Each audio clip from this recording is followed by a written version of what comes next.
இப்ப நெறைய கட்சிகள் கூட்டணியில சேர்றதா நெறைய பேச்சுவார்த்தை நடந்துட்டு இருக்கு. நியூஸ் அப்டேட்டாவும் இருக்கு. யார் யாரு என்னென்ன கட்சியில கூட்டணி சேர போறாங்கன்னு பார்க்கலாமா? நேத்து அதாவது 27/2006 அன்று சேலம் மேற்கு சட்டமன்ற உறுப்பினர் ஆர். அருள் அவர்கள் என்ன சொல்லியிருக்காங்கன்னா, நடிகர் விஜயின் தமிழக வெற்றிக் கழகம் உள்பட பல முக்கிய கட்சிகள் பாமகவுடன் கூட்டணி பேச்சுவார்த்தையில ஈடுபட்டிருக்காங்கன்னு சொல்லியிருக்காரு. அடுத்த வாரத்துக்குள்ள இந்த கூட்டணிகள் கட்சிகள் எல்லாம் உறுதி செய்யப்படும்னு சொல்லியிருக்காரு அவரு. டிடிவி தினகரன் அவர்களின் கணிப்பு என்னவா இருக்குன்னா, தமிழகத்தில் தற்போது நிலவும் அரசியல் சூழல் கூட்டணி ஆட்சிக்கே சாதகமா இருக்கணும். 2026 சட்டமன்ற தேர்தலில் வெற்றி பெற்று அமைவிருக்கும் அதிமுக அமைச்சரவையில் அமமுகவிற்கும் இடம் கிடைக்க வாய்ப்பு இருக்குன்னு டிடிவி தினகரன் அவர்கள் சொல்லியிருக்காங்க. தேர்தல் வியூகம் என்னவா இருக்குன்னு பாத்தீங்கன்னா, திமுகவின் 2021 தேர்தல் வாக்குறுதிகள் முழுமையா நிறைவேற்றப்படவில்லை என்று சாடி வரும் அதிமுக, வரும் 2026 தேர்தலே திமுகவின் கடைசி தேர்தல் அப்படின்னு தீவிர பிரச்சாரம் பண்ணிக்கிட்டு வராரு அதிமுக தலைவர். ஒரு ஓட்டு போட்டதோட நம்ம கடமை முடிஞ்சிருச்சுன்னு பேக்க மாட்டிட்டு வேலைக்கு போயிருங்க.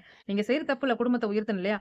ஆனா ஓட்டுக்கு உங்களுக்கு என்ன கனெக்ஷன்? அரசியல்னா என்ன? நமக்கு என்ன மானியம் தராங்க? நம்ம ஊருக்கும் நம்ம கிராமத்துக்கும் கவர்மெண்ட்டுக்கு என்ன சட்ட திட்டங்கள்? பெண்களுக்கு, ஆண்களுக்கு வீடு கட்ட, பாத்ரூம் கட்ட, படிப்பு வசதி, கணவனை இழந்தவங்களுக்கு விவசாய கடன், ஆடு மாடு வளர்க்க மானியம், இப்படி என்னெல்லாம் தராங்க? அரசியல பத்திலாம் நீங்க தெரிஞ்சுக்கணும்னா, நம்ம அரசியல் பொட்டலம் சேனல சப்ஸ்கிரைப் பண்ண மறந்துறாதீங்க. சரிங்களா?